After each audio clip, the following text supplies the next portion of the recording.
Excellencies, distinguished delegates, a very good afternoon. The meeting is called to order.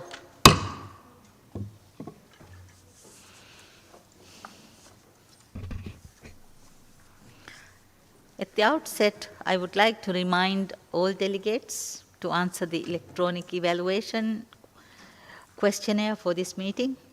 It will be shared with the delegation via email after the session. It would be good if you could answer the questionnaire. Thank you. We will begin this afternoon with our consideration of Agenda Item 4, adoption of the report of the meeting and the outcome document.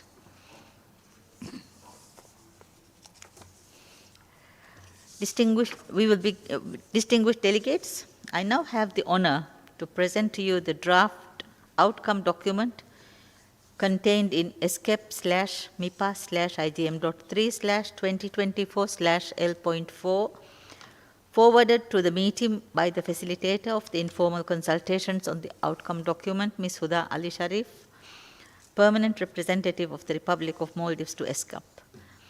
As mentioned on the first day of the meeting, from 15th March to 4th April 2022, all ESCAP members and associate members were invited to provide written input to the draft outcome document. This was followed by informal consultations which took place from the 20th of April to 3rd June 2022. The outcome document was then placed under silence procedure from 8th to 11th June 2022. No objections were made by members and associate members of the Commission. The outcome document was then edited, translated, and posted on the meeting website by 8 a.m. on 1st July 2022. I now have the honor to present to you the draft outcome document entitled Accelerating Implementation of the Madrid International Plan of Action on Aging 2002 to Build a Sustainable Society for All Ages in Asia and the Pacific. May I take it that the meeting is ready to adopt the draft outcome document contained in ESCAP/MIPA/IGM.3/2022/L.4.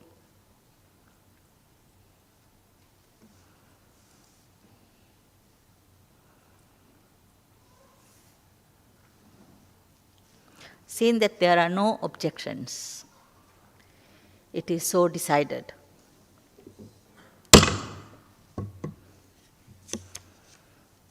Thank you. I have now the pleasure to present to you the draft report of the Asia-Pacific Intergovernmental Meeting on the fourth review and appraisal of the Madrid International Plan of Action on Aging, contained in ESCAP/MIPA/IGM.3/2022/L.3. In line with the streamlined procedures for this meeting, the report of the meeting will be procedural in nature. The account of proceedings will be circulated to members and associate members after the meeting. For fact-checking, in consultation with the chair, this will be annexed to the report.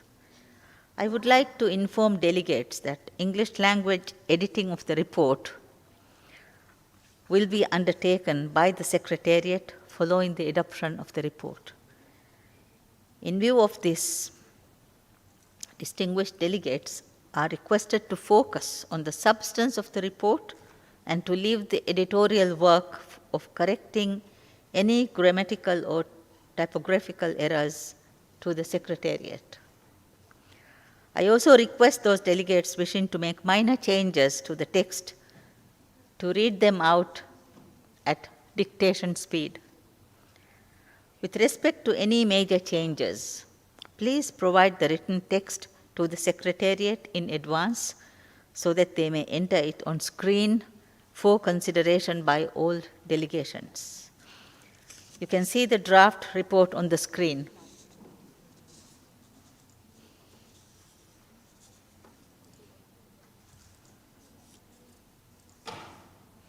May I propose that we go through the text of the draft report with the aim of adopting it.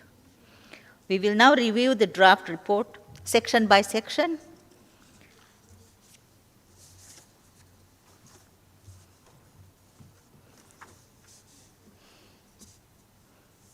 Are there any comments on section 1?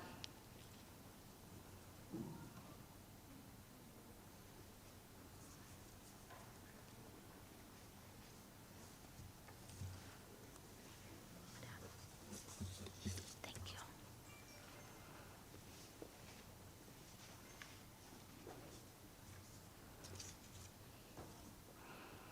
As I see no comments, section 1 is adopted.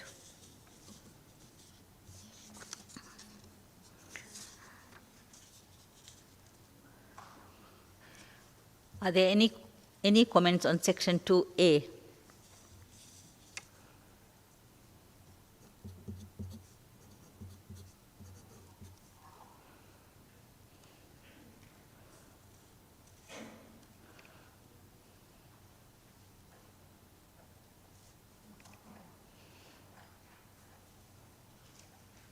As I see no comments, section 2A is adopted. Are there any comments on section 2B? Should we go to 2B3? Yeah. Since we can see only a part on the screen, let us look at section B3.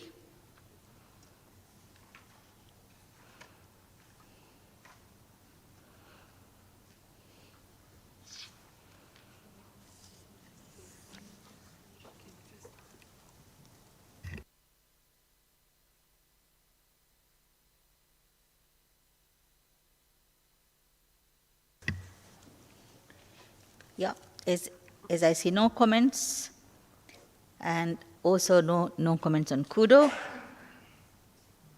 section 2B3 is adopted.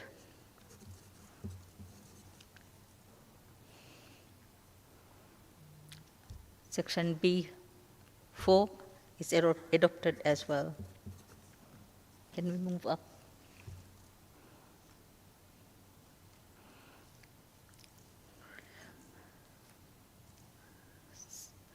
Let's look at section B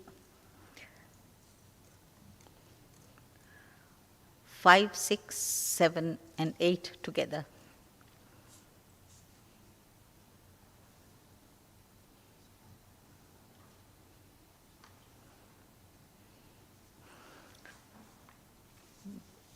We don't see the whole of 8 on the screen. I don't think they can do it. Just do Oh, 5, okay. 6, and oh no, you can. Yeah.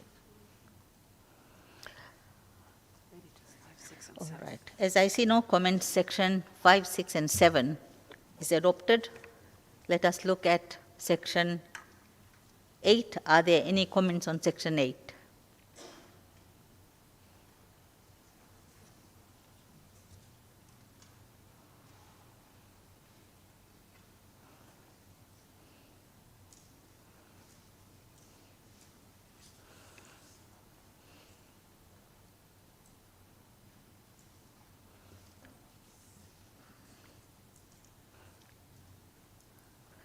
As I see no comments, section 8 is adopted.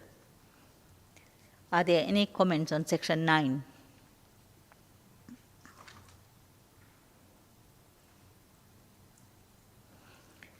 As I see no comments, both from the floor and Kudo, section 9 is adopted. Let's go to section C. Are there any comments on section C? Point 10.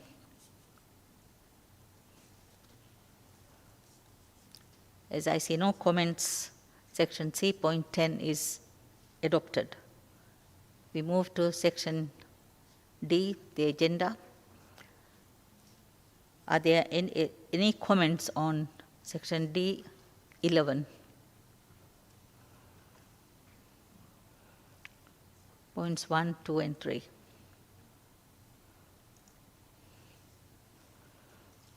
As I see no comments,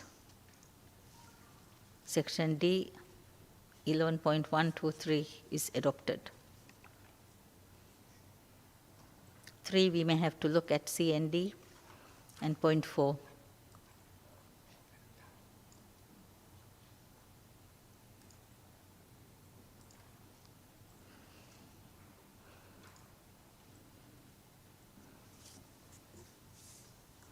As I see no comments, point 3, A, B, C, and D is adopted.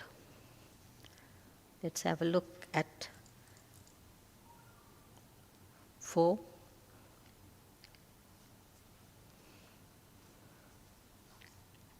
As I see no comments, point 4 is adopted. We will now move to section E, other events. We will look at point 12, A, B, and C. Are there any comments on point 12, A, B, and C?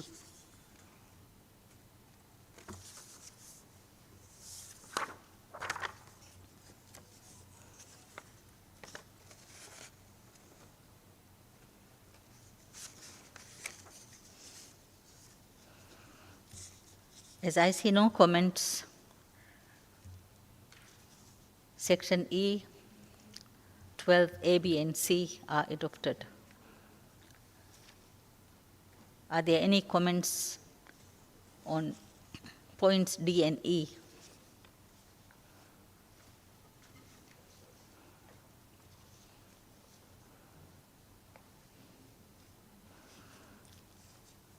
As I see no comments, points D and E are adopted.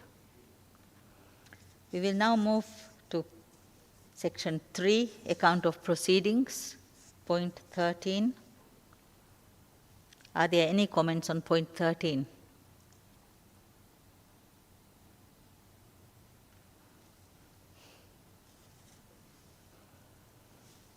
As I see no comments, section 3.13 is adopted.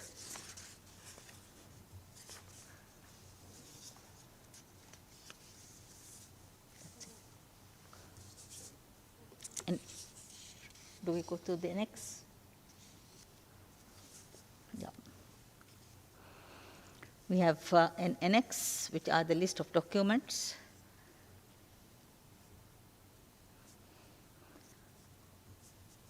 Are there any comments on the annex?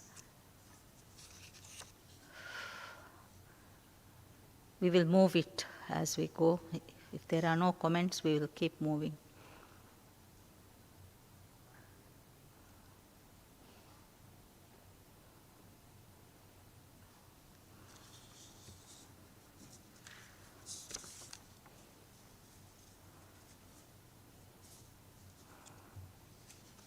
That's it.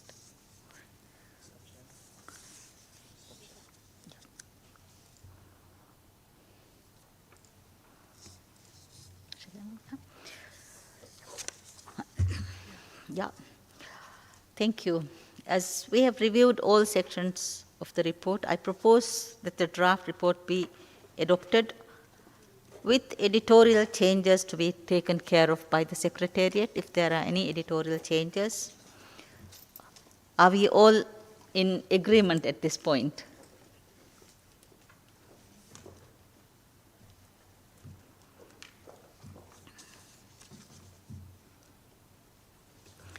Distinguished delegates, as I hear no views on the contrary, I declare this report adopted by acclamation.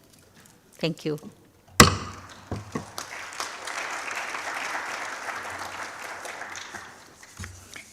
The floor is now open to any distinguished delegate who may wish to address the meeting.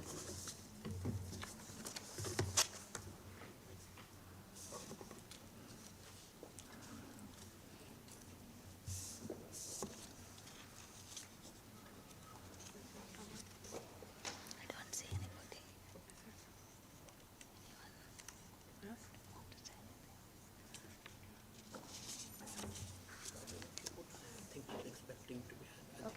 Can you ask the Tower Foundation, if any civil society organization?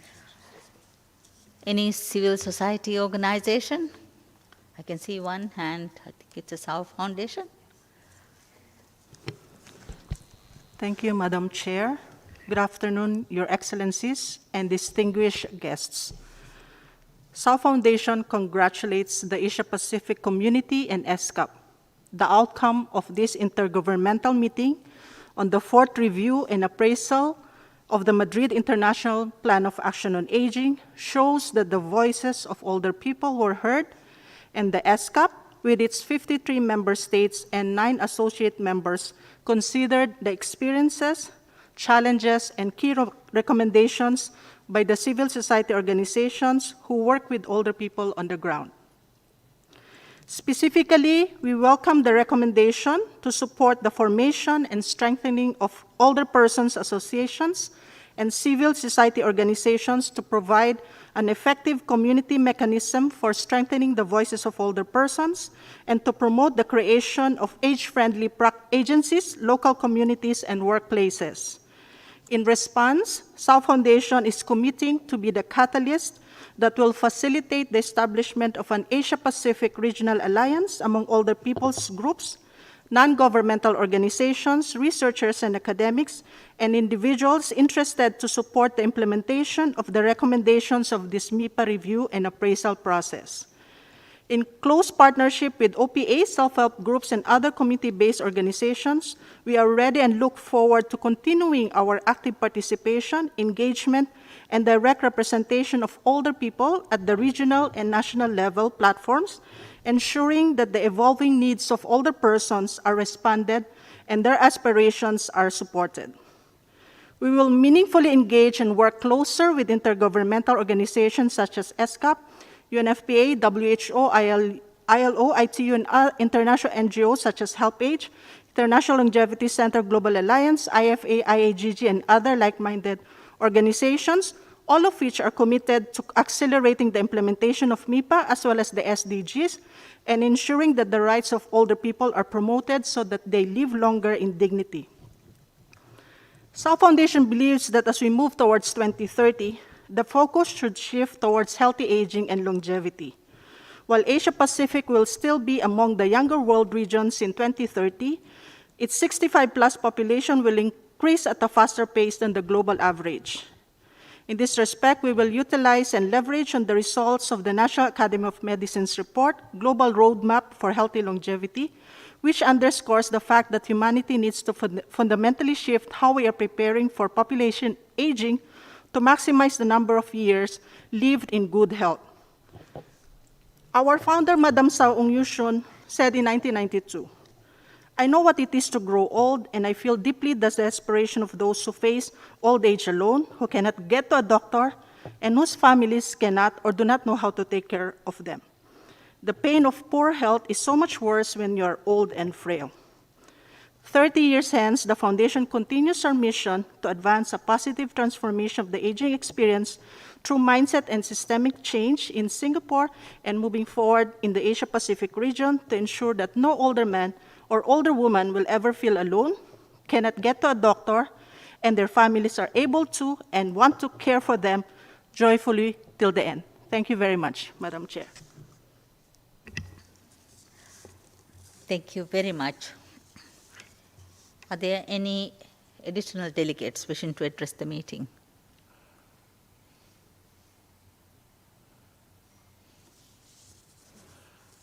As there are no further delegates wishing to address the meeting, then I will proceed to closure. Distinguished delegates, I now wish to invite the Director of the Social Development Division of ESCAP, Dr. Srinivas Tata, to deliver his closing statement. Dr. Tata. Thank you very much, Madam Chair. It is my honor to deliver these closing remarks on behalf of Ms. Armida Salciales Jabana, the Under-Secretary General of the United Nations, and the Executive Secretary of ESCAP, who unfortunately could not be present here today. Excellencies, distinguished Chair, distinguished delegates, friends, as we conclude the fourth Asia-Pacific Review and Appraisal of the Madrid International Plan of Action on Aging, I would like to thank each and every one of you for taking part in this important meeting. You have jointly reviewed policies and good practices to improve the situation of older persons and to adapt our societies to aging societies. We have also identified gaps and emerging priorities and have adopted a forward-looking outcome document to accelerate the implementation of the Madrid International Plan of Action in Asia and the Pacific. Allow me to propose 3 concrete steps moving forward. First, let us work together to ensure that the Asia and the Pacific region is well represented at the global review of the Madrid International Plan of Action at the Commission on Social Development in New York in 2023. And our outcomes are presented so that they really represent the Asia-Pacific voice. ESCAP is ready to support member states and stakeholders to bring the key messages of this review process to New York next year. To those countries which have not yet completed the voluntary surveys on the review of the Plan of Action on Aging, please know that your submissions are still very much welcome and they can be incorporated into the Asia-Pacific Aging Report 2022, on which we are still working. We plan to launch it on the 1st of October, which is the International Day of Older Persons. Second, let us also make sure that the report of the meeting and its outcome document inform the 7th session of the Committee on Social Development to be held from the 6th to the 8th of September 2022. At the committee meeting, we hope to discuss the next steps in making the outcome document actionable. We look forward to your reflections and suggestions. In this regard, I suggest that we could work with the voluntary monitoring framework which was proposed in one of the background papers of the meeting to collect data and information and help member states assess the situation of older persons on a regular basis in synergy with the SDGs. Advancing the integration of older persons into economies and societies will strengthen the implementation of the 2030 Agenda for Sustainable Development. ESCAP is ready to build capacity on the implementation of the targets of the 2030 Agenda that relate to population aging and older persons and the Madrid International Plan of Action on Aging. We will also continue to facilitate your regular reviews, and I invite the regional network to support us on this. Third, let us advance regional cooperation and partnerships at the regional, sub-regional, and bilateral levels. Let us all work together, countries, intergovernmental organizations, stakeholders, and United Nations entities. Given the demographic diversity of the Asian and Pacific region, learning from each other is crucial. Going forward, let us be ambitious and advance practical implementation of the MIPA Plan of Action. Excellencies, in closing, I wish to thank you, Madam Chair, and the 2 Vice Chairs, as well as the facilitator of the informal consultation on the outcome document, Ms. Huda Sharif, who so ably guided our preparations and the proceedings, and the members and associate members of the Commission for your constructive participation and attention. Madam Chair, our special thanks are due to you for astutely guiding us to a successful conclusion. I would also like to extend my gratitude to the roundtable speakers and moderators for their excellent contributions. I would like to thank all the members of the United Nations Regional Network for the hard work and support in convening of the meeting.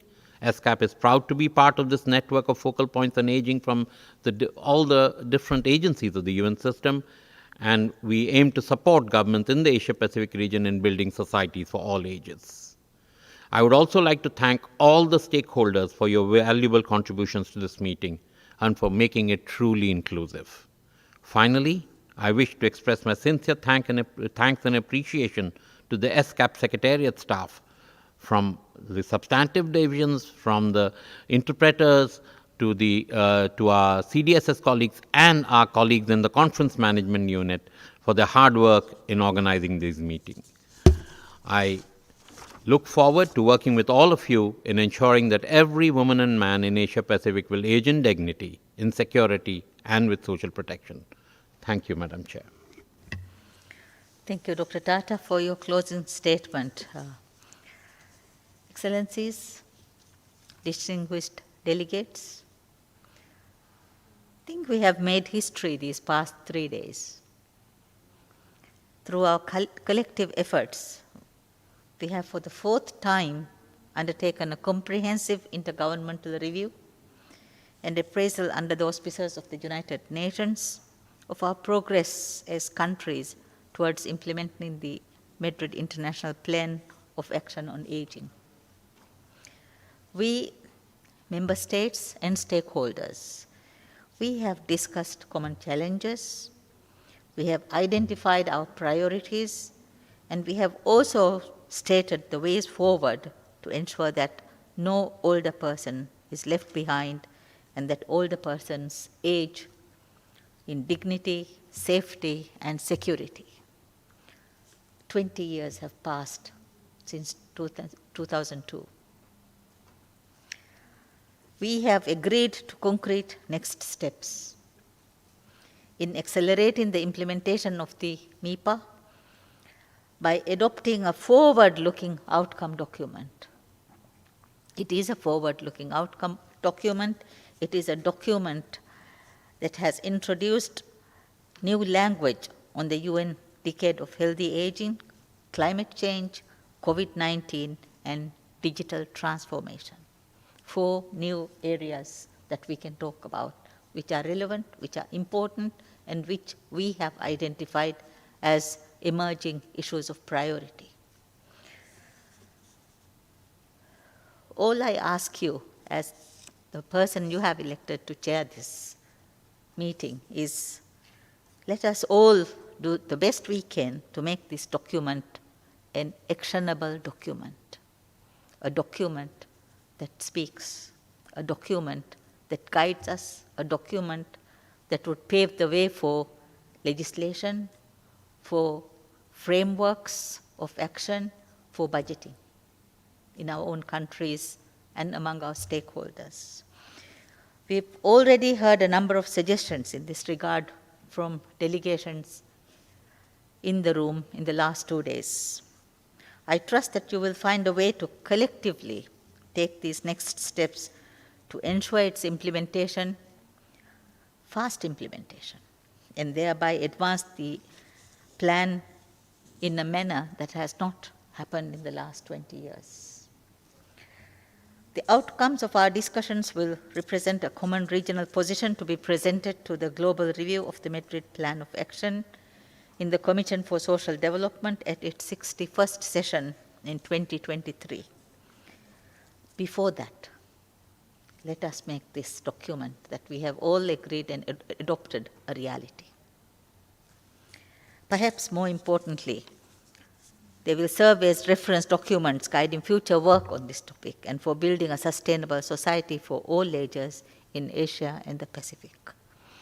I would also like to add that all our countries, as we work in the next 8 years to try and achieve the SDGs, let us synergize as much as possible the outcomes we have identified for aging population into the Millennium Development, into the Sustainable Development Goals that we have identified and we are working towards for 2030.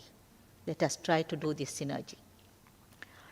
On behalf of the Vice Chairs and myself, allow me to reiterate our sincere appreciation for the honor bestowed upon us to serve this meeting. It has been a pleasure.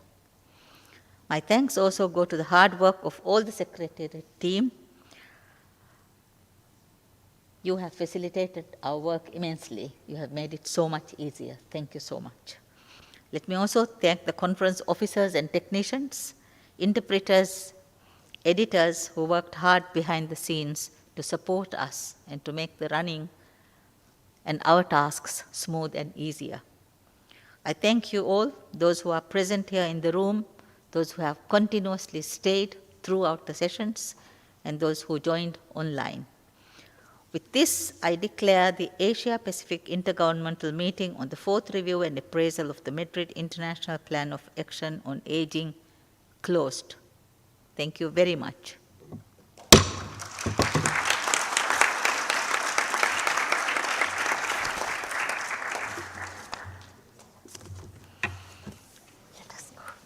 Thank you so very You were much. really outstanding. Thank you so very much. It was It's been so a real pleasure. Thank you.